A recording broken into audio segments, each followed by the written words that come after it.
Hello my friends, I'm Russ Larson and I'm the IRC Tire Guy. Today we're talking about something I think will really change your perspective and understanding on essentially your entire obstacle approach.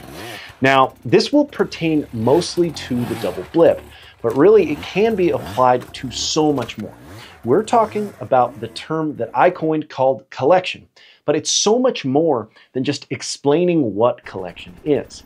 I hope after this video, you'll see the specifics in what we're talking about and how every top rider you watch uses it. I'll be honest, I don't think I've ever seen anyone talk about this, and it's almost like the majority of top riders unknowingly do exactly what I'm talking about. Now, I understand that's a pretty bold statement, but I think I can back it up.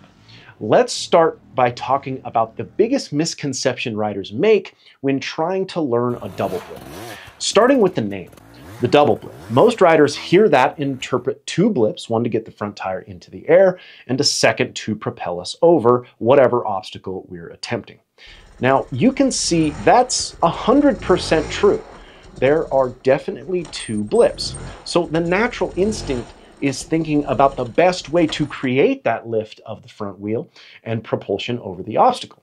Everyone understands to an extent this is done with the clutch and throttle, although this is where I think the biggest mistake happens.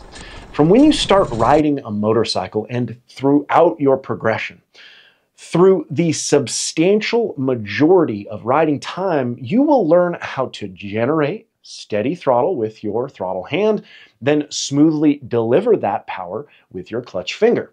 In fact, the first thing you learn when you swing a leg over a bike is steady throttle and a smooth feed of the clutch. There's a lot of situations where you'll use this exact technique. So the mindset is, why would it be any different when you're trying to get the front tire into the air for an obstacle? Well, this is where I saw a hole in all the explanations out there. And this is when the video gets a little bit more complicated and some over-explained, but that's exactly how I do it, so get ready. So why is it different when doing a double blip? Okay, double blips are largely about consistency. I'm not talking about double blips being the most consistent way to attack the majority of obstacles, although they are. I'm talking about the importance of consistency within the construct of the double blip. Every step needs to be repeatable in a consistent manner. The front tire needs to come up into the air the same every time. It needs to be placed in a specific spot on whatever obstacle you're attempting every time. The bike needs to be propelled up and over appropriately whatever obstacle we're attempting. Traction needs to be maintained consistently every time. Now understand, with the double blip, we have body position, suspension compression and rebound, and power delivery and collection, all working together for efficiency.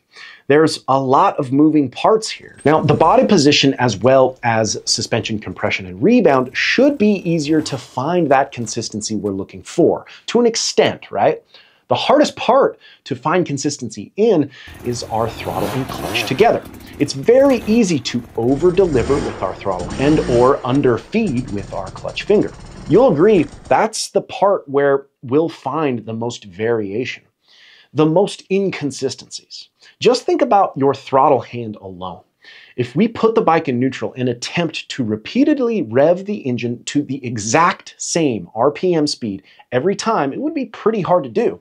Not to mention the variation in the speed of your turning wrist or how fast your RPM increases. Now add your clutch finger into that equation as well. You'll find similar inconsistencies, speed of feed, and finding that same friction zone. My point is, there are obvious inconsistencies specifically regarding your delivery of power. This is where everyone struggles. The reason the majority struggle here is most riders are stuck in the technique I mentioned earlier, generating power with the throttle hand while delivering power with the clutch. The key word here is while. Most riders think these two things happen at the same time, clutch and throttle together. This is why riders can't place their front tire in the same spot every time, or they spin their tire on the obstacles. Simply put, if you're always generating power with your throttle hand and trying to smoothly deliver power to the ground with your clutch, your likelihood of breaking traction is increased by 10 times. This is where I found a hole in all the explanations of double blips, zaps, wheelies, and even splatters, where I think there was room for a new term. That's where I came up with collection. So simply put, the piece everyone misses is the fact that the throttle is actually off when the front tire comes into the air.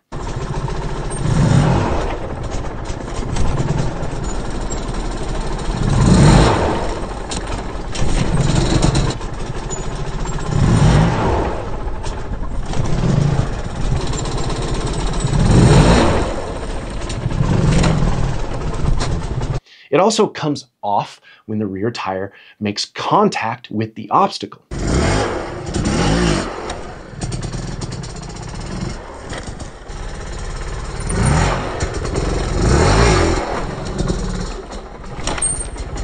The throttle is off in the initiation of the first and second blip. You create the load of power with the clutch in, then reduce the power and catch the back end of the RPM. In fact, my throttle is completely off before my front tire even leaves the ground. Now, I could show you hundreds of examples of the top riders doing this exact thing in certain situations, but just in case you don't believe me, here's Tony Bow. Now, he is the greatest of all time, and I want you to look at his throttle hand here. It's completely off, and his tires are still in contact with the obstacle. Watch any of the top riders, you'll see the same rolling off of the throttle. The mistake just about every amateur makes is putting direct power down. They throw their hips back with the rebound of the suspension and apply throttle and release the clutch all at the same time. They tend to turn the throttle at the same time they release the clutch. This is where we find those inconsistencies we spoke of earlier. Again, we need consistency in the lift and placement of the front tire during a double blip. So why do we find consistency by turning the throttle off? RPM will always descend at the same rate. If you chop the throttle, your RPM will fall at its natural rate every time.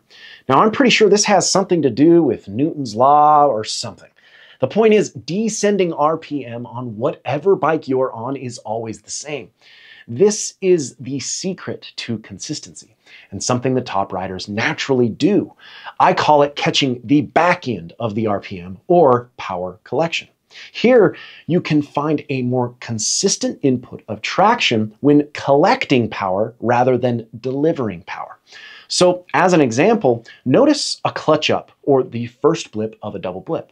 I'm in a centered position. I begin the drive forward with my knees directly to the radiator. At that initiation of my drive forward, I pull the front brake in, clutch in, and turn the throttle on pretty much simultaneously. Because I initiate to drive forward, then added the input of front brake, my suspension is compressed. My weight remains forward, and the power is loaded because the throttle is on and the clutch is in. We have 3 loads of power: suspension, body position, and engine inertia. At this point, we unload everything for that efficient lift. We snap our hips back with the rebound of the suspension. As our hips come back, we reduce the throttle and release the front brake. Then finally, we release the clutch. The most important understanding here is the throttle comes off, then the clutch comes out. If we break this down without adding body position or suspension compression timing, we have what I call quick descending RPM practice. This is the base of the double blip. Throttle on and off, then clutch out and in. 2 separate steps. This happens extremely fast and very close together, but slowed down, it looks like this: on, off, out, in. There's a very distinct sound we're looking for here.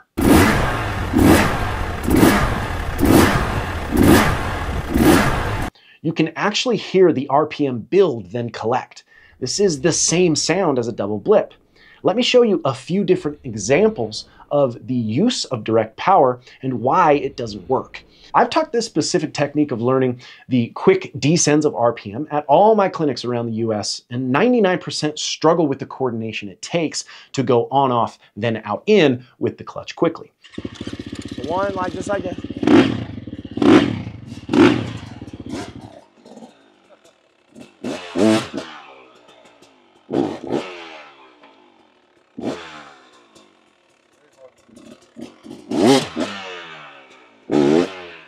Okay. Okay. Thank you, Lee. Pull back. That's okay. Check it out. It's hard. You guys hear how all of those sounded different, right? Can I pop on your bike real quick?